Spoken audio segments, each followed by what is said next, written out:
Hello everyone, welcome to our channel that is UGC Net Yoda. Shimal this side, your paper 1 and paper 2 commerce faculty. कैसे हैं आप सभी लोग?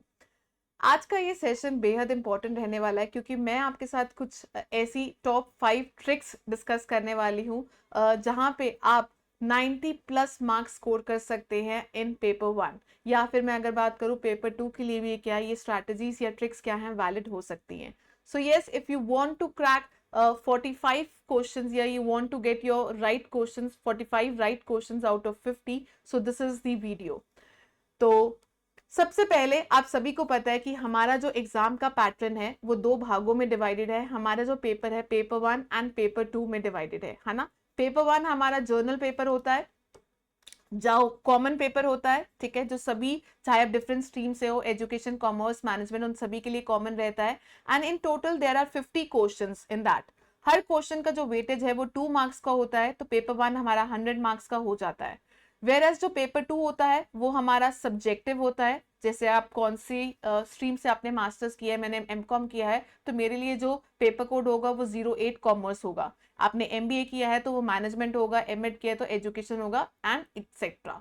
तो paper 2 से आपके 100 क्वेश्चंस आते हैं and each question carries 2 marks, तो वो भी क्या है 200 मार्क्स हो जाएंगे. एंड इन टोटल आपका जो टोटल मार्क्स है वो क्या होंगे 300 मार्क्स.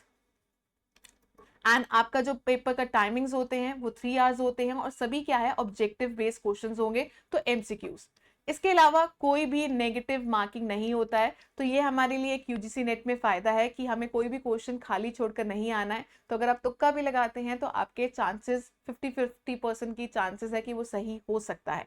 सो जैसे कि आप देख सकते हैं पेपर 1 में 50 क्वेश्चंस होते हैं एंड पेपर 2 में आपके 100 क्वेश्चंस होते हैं, तो ऑब्वियसली आपका जो पेपर 2 का वेटेज है वो ज्यादा होता है, राइट. अब क्वेश्चन ये अराइज होता है कि भाई हमने क्या स्ट्रैटेजीज है, क्या ट्रिक्स है. सबसे पहले आता है कि भाई मैं बोलूंगी आपको ऐसा देखने में लग रहा है कि मैम पेपर 2 की वेटेज ज्यादा है, तो हम क्या करेंगे पेपर 2 पे ज्यादा समय देंगे, है ना. पेपर 1 तो हम आखिरी महीने पढ़ लेंगे, ऐसा नहीं करना. आपने सभी यूनिट्स को क्या करनी है इक्वल वेटेज देनी है, इक्वल वेटेज.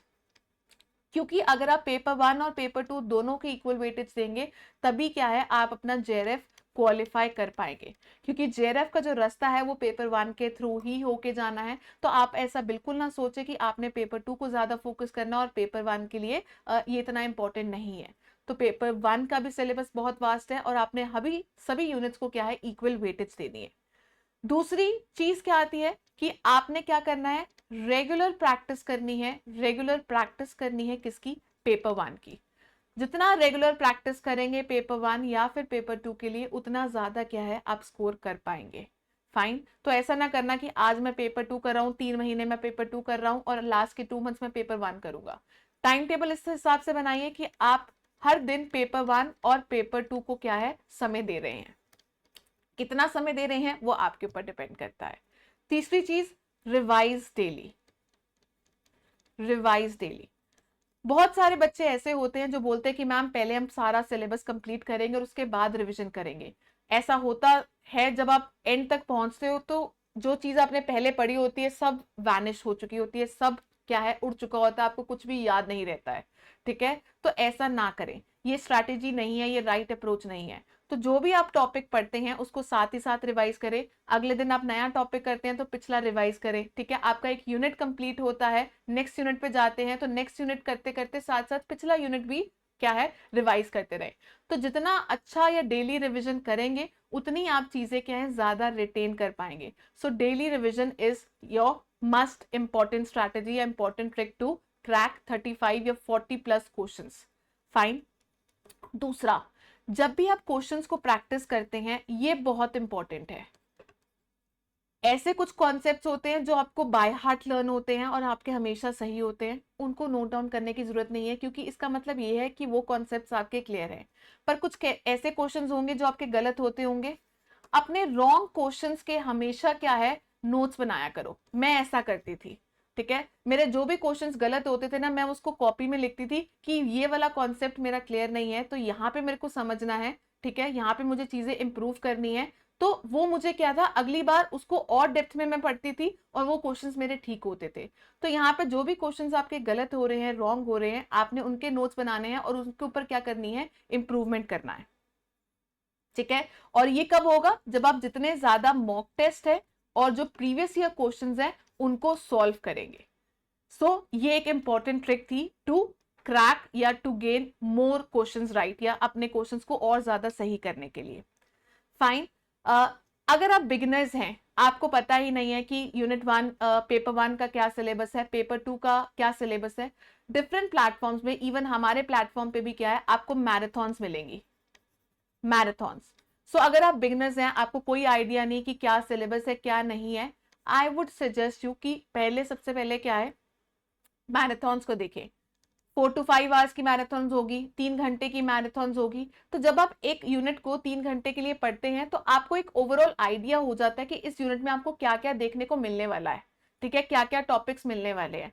तो आप क्या है, जब उसको इन डेप्थ एनालिसिस करेंगे और भी ज्यादा ध्यान से पढ़ेंगे तो आपको चीजें ज्यादा अच्छे से समझ आएंगी। ठीक है, एंड जब भी आप मैराथन्स बनाते हैं भाई, अपने या कोई भी चीज पढ़ते हैं, अपने नोट्स खुद बनाएं। ठीक है, पीडीएफ से पढ़ाई नहीं होती है, अपने नोट्स खुद बनाएं, क्योंकि खुद के नोट्स ही आपके क्या है, सबसे बड़े असेट्स है।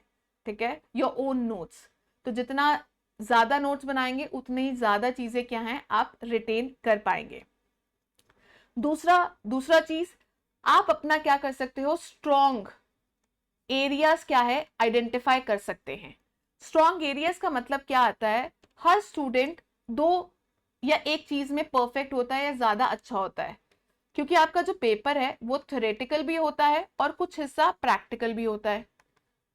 कुछ ऐसे बच्चे होते हैं जिनका प्रैक्टिकल स्ट्रांग होता है, उनको थ्योरी अच्छी नहीं लगती है, और कुछ ऐसे बच्चे होंगे वो प्रैक्टिकल से डरते होंगे, तौबा तौबा, मैथ्स डीआई मेरे को तो कुछ नहीं आता है। ठीक है, वो थ्योरी को अच्छा पसंद करते होंगे, उनके स्कोर भी उसमें ज्यादा आते होंगे। तो मैं अपनी बात करती हूँ, तो मेरा भी थ्योरेटिकल पे ज्यादा फोकस रहता है, और प्रैक्टिकल से कहीं ना कहीं मुझे भी घबराहट होती है। जब स्पेसिफिकली मैथ और डीआई की बात आती है तो मुझे समय ज्यादा लगता है। सो अगर आपको ऐसा लगता है, आपको घबराहट होती है, तो इंस्टेड ऑफ, अगर आप स्टार्ट कर रहे हो तो भैया आप अपने वीक एरियाज पे फोकस कर सकते हो, पर अगर आपके पास समय कम है, ठीक है, तो आप अपने जो स्ट्रॉन्ग एरियाज है उनके ऊपर क्या है, ज्यादा फोकस कर सकते हैं। तो हमारा मकसद क्या है कि मैक्सिमम स्कोर करना, मैक्सिमम नंबर्स लेकर आना। तो वो अगर स्ट्रॉन्ग एरियाज को आप अच्छे से करेंगे तो भाई एटलीस्ट उसमें तो कोई गलती नहीं होगी। ठीक है, जो चीज आपकी परफेक्ट है, जो चीज आपको अच्छे से आती है, तो उसमें आप क्या है, फुल स्कोर कर सकते हैं। तो ये भी क्या है, एक इंपॉर्टेंट स्ट्रैटेजी है। नेक्स्ट चीज, एग्जाम पॉइंट ऑफ व्यू से बताती हूँ। स्पेसिफिकली कुछ क्वेश्चंस ऐसे होते हैं जो समय ज्यादा लेते हैं एग्जाम में, है ना, हम वो क्या करते हैं, दिल पे ले जाते हैं कि इस क्वेश्चन को तो मैं सॉल्व करके ही रहूंगा, चाहे 2 मिनट लगते हैं, चाहे 4 मिनट लगते हैं, चाहे 5 मिनट लगते हैं। ये बिहेवियर आपका एग्जाम में बिल्कुल सही नहीं है।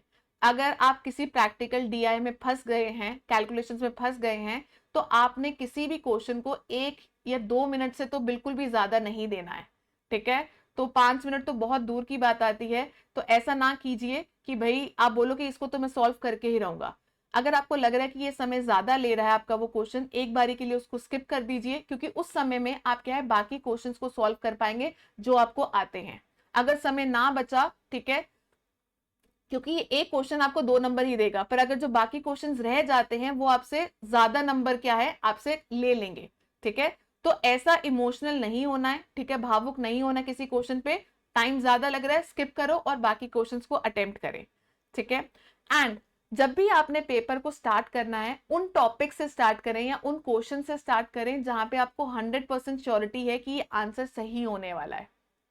तो जरूरी नहीं है क्वेश्चन हमेशा पहले नंबर से ही स्टार्ट करना चाहिए। तो जो भी क्वेश्चन, चाहे वो 24th है, 50th है, 57th है, टोटल 150 क्वेश्चन आने वाले हैं, जो टॉपिक, जो क्वेश्चन आपको सबसे अच्छे से आता है वहां से स्टार्ट करें।